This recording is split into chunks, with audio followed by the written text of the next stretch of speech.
O sol da tarde em Jerusalém projeta sombras longas e irregulares sobre o solo árido do Monte das Oliveiras. Um lugar que já testemunhou agonia e agora se prepara para a glória. Ali, onde a poeira se mistura à história milenar das promessas bíblicas, repousam os pés de Jesus. Há uma beleza profunda e quase dolorosa nesse contraste final. A pele marcada pelas longas caminhadas através da Judéia, tocando a terra seca que ele mesmo criou do nada, enquanto uma dignidade divina, quase imperceptível aos olhos puramente humanos, começa a irradiar de sua presença calma. Os discípulos estão ao seu redor, formando um círculo de homens cujas vidas foram irremediavelmente fragmentadas e reconstruídas nos últimos 3 anos. O silêncio que os envolve é denso, carregado por uma atmosfera que oscila entre a paz sobrenatural e a melancolia de uma despedida que todos sentem. Mas ninguém consegue descrever em palavras. Já se passaram exatos 40 dias desde que o impossível se tornou a realidade central de suas existências. A morte, aquela força implacável que havia silenciado o Mestre na cruz, fora derrotada de forma definitiva e pública. Durante esse período de convivência íntima após a ressurreição, os discípulos não experimentaram apenas visões etéreas, eles tocaram o Cristo vivo. Eles compartilharam o pão, sentiram o calor de suas mãos e ouviram instruções que agora faziam um sentido novo e urgente. Jesus os ensinou sobre a profundidade das Escrituras, abrindo-lhes o entendimento para que compreendessem que cada profecia antiga e cada sacrifício no templo convergiam para este exato ponto da história. Foram dias de uma intimidade restaurada, onde o reino de Deus parecia sussurrado em cada conversa, preparando o terreno espiritual para o que estava por vir. No entanto, o peso emocional daquela tarde no monte era evidente nos rostos de Pedro e João. Eles observavam cada gesto de Jesus com uma intensidade quase desesperada. Viam diante de si o rei que havia vencido a sepultura, o Messias que provara ser mais forte que as legiões de Roma e as potências das trevas. Como poderia tal rei anunciar que sua partida física era necessária? A ideia de uma ausência de Jesus era um fardo quase insuportável para aqueles que haviam abandonado barcos e famílias para segui-lo. Havia um mistério envolto em suas últimas palavras. A vitória total fora alcançada, mas a coroação final não aconteceria ali, nos átrios do palácio de Herodes, diante dos olhares curiosos dos governadores terrenos. A escolha do Monte das Oliveiras para este ato final não foi uma coincidência geográfica.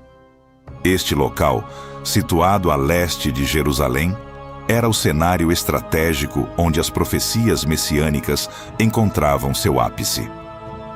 Ao fundo, o Vale de Josafá estendia-se como um lembrete silencioso do julgamento futuro e da restauração cósmica. Jesus estava posicionado exatamente no umbral entre o mundo visível e o invisível, em um ponto que as Escrituras antigas sinalizavam como o local de partida e, profeticamente, o de retorno da glória de Deus. Internamente, os discípulos ainda lutavam contra suas próprias expectativas limitadas. A pergunta que Pedro mal conseguia conter em seu peito era sobre a restauração imediata do reino político de Israel. Eles ainda sonhavam com libertação nacional e soberania terrena contra o opressor estrangeiro.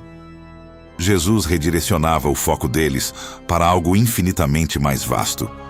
Um reino espiritual que não seria estabelecido por espadas, mas pelo poder transformador do testemunho. Antes de continuarmos, inscreva-se no canal e conte-nos nos comentários de onde você está assistindo. A transição de autoridade estava em pleno curso naquele cume. Jesus os preparava para operar sem sua presença física, garantindo que não seriam deixados órfãos, mas que receberiam o Consolador, o Espírito Santo, que habitaria dentro deles, capacitando-os a levar a redenção até os confins mais remotos da terra. O mestre falava com uma autoridade que parecia vibrar nas próprias pedras do monte. Ele os incumbiu de serem seus embaixadores, delegando-lhes a missão que mudaria o mundo. Enquanto as últimas palavras de encorajamento ecoavam, a física do lugar começou a se alterar. O solo, que até então oferecia firmeza, parecia perder sua força de atração sobre o corpo do Messias. O silêncio tornou-se absoluto, quebrado apenas pela respiração ofegante dos seguidores em choque. De repente, sem esforço, Jesus começou a se elevar suavemente acima da terra. O limite entre o céu e o solo começou a se dissolver enquanto uma formação atmosférica sobrenatural, uma luz densa e pulsante, começou a descer do alto para envolver o início daquela subida que desafiava toda a lógica e a gravidade. Os pés de Jesus, que há instantes tocavam o pó seco e áspero do Monte das Oliveiras, agora começam a flutuar no ar. Não há cordas, não há vento impetuoso, apenas uma subida majestosa e serena que desafia todas as leis físicas conhecidas pela humanidade.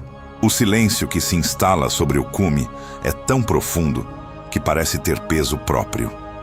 Pedro, João e os outros discípulos permanecem estáticos, como se o fluxo do tempo tivesse sido subitamente congelado por uma vontade superior e inquestionável. A gravidade, essa força invisível que mantém os mundos em suas órbitas e os homens presos ao solo, parece ter renunciado completamente ao seu direito sobre o corpo glorificado do Messias. Ele sobe lentamente, não como alguém que foge da realidade terrena, mas como um soberano absoluto que retorna ao seu palácio celestial após uma longa, árdua e vitoriosa campanha em território estrangeiro. Enquanto ele se eleva, uma nuvem singular e majestosa começa a descer das alturas para encontrá-lo a meio caminho. Mas esta não é uma nuvem comum, formada por meros cristais de gelo ou vapor de água atmosférico. É a nuvem da glória, a Shequina, que outrora preencheu o tabernáculo no deserto, e o templo de Salomão, com uma presença tão densa que os sacerdotes não conseguiam permanecer em pé. É uma densidade luminosa, uma manifestação visível da presença direta do Criador que brilha com uma intensidade tal que os olhos humanos mal podem suportar sem piscar. Para os discípulos, aquela visão é o ápice transformador de tudo o que aprenderam nos últimos 3 anos. Eles não estão apenas testemunhando um fenômeno meteorológico raro, mas a entrada solene de Jesus na dimensão onde a luz de Deus não é refletida, mas é a própria fonte de tudo o que existe. A nuvem não o esconde simplesmente da vista, ela o acolhe como um abraço da eternidade, selando a transição entre o plano temporal e o reino eterno. É vital compreender a magnitude do que ocorre. Jesus não estava iniciando uma viagem espacial rumo a estrelas distantes ou galáxias remotas. A ascensão não foi um deslocamento de quilômetros, mas uma transição profunda entre dimensões da existência. Ele estava atravessando o véu sagrado que separa o mundo visível do invisível, o finito do infinito. Ao subir diante deles, Jesus estava rasgando a fronteira entre a nossa realidade limitada e o trono eterno de Deus. A física daquele momento sagrado operava em uma frequência que a ciência humana, em toda a sua complexidade, jamais conseguiria mensurar ou explicar. Ele estava saindo definitivamente da jurisdição da morte e das limitações do tempo para assumir o governo absoluto sobre cada átomo e cada pensamento no universo. Os rostos dos seguidores são um mapa vívido de choque, reverência e pura estupefação. Pedro, sempre o primeiro a reagir ou a falar, está agora com os lábios entreabertos, mas nenhuma palavra consegue escapar de sua garganta seca. Suas mãos tremem levemente ao lado do corpo, enquanto seus olhos tentam desesperadamente gravar cada milímetro daquela subida impossível. João, o discípulo amado, sente o coração bater violentamente contra as costelas, em uma mistura agonizante de dor pela perda da presença física do seu melhor amigo e um temor reverente diante da revelação final da sua divindade plena. Eles estão paralisados no lugar, as cabeças inclinadas para trás, observando o ponto exato no firmamento onde os pés de Jesus desapareceram na luz ofuscante e dourada da Shequina. O clímax visual atinge seu ponto máximo quando a nuvem envolve Cristo completamente, tornando-o invisível aos olhos mortais. Naquele instante de silêncio cósmico, ocorre a transferência definitiva da sede de seu reino. O trono de Davi, que os discípulos tão ansiosamente esperavam ver restaurado nas ruas de Jerusalém, encontra agora sua verdadeira, segura e eterna localização à direita do Pai. Jesus não é mais apenas o carpinteiro de Nazaré ou o mestre itinerante da Galileia. Ele é agora o soberano sentado sobre o círculo da terra, cujas ordens regem o nascimento das galáxias e o destino final de todas as almas. Estar sentado à direita do Pai significa possuir autoridade total e irrevogável sobre a história humana, sobre o passar do tempo e sobre todas as potências espirituais que tentam desafiar a paz divina. Enquanto o grupo permanece ali, hipnotizado pelo rastro de glória deixado no céu azul e límpido da Judéia, o transe coletivo é subitamente interrompido. Eles estão tão focados no vazio deixado por Jesus que não percebem a mudança imediata no ambiente ao seu redor. Sem que um único som de passos fosse ouvido sobre a terra seca, duas figuras reluzentes, vestidas com trajes de uma brancura impossível de ser fabricada por mãos humanas, surgem do nada, posicionando-se bem no meio deles. O brilho dessas figuras celestiais compete com a própria luz do sol do meio-dia, e sua presença emana uma autoridade que exige atenção imediata.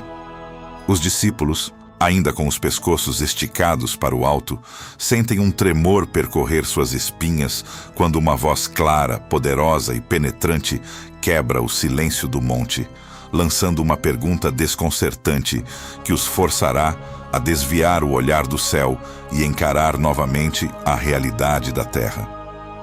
As duas figuras reluzentes, envoltas em uma alvura sobrenatural que parecia pulsar com a própria luz da eternidade, não permitiram que o torpor do silêncio se prolongasse sobre o Monte das Oliveiras. Suas vozes não eram meros sons acústicos que vibravam no ar seco e poeirento da Judéia, mas ressonâncias poderosas que atingiam o âmago da alma de Pedro, João e de todos os seguidores paralisados. Homens galileus, por que estáis parados olhando para o céu?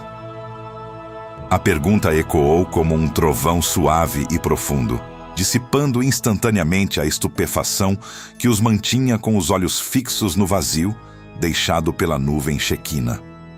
Aquela era uma repreensão imbuída de um amor pedagógico, uma desconstrução necessária daquela contemplação passiva que ameaçava transformá-los em meras estátuas de admiração, em vez de embaixadores ativos e corajosos do reino.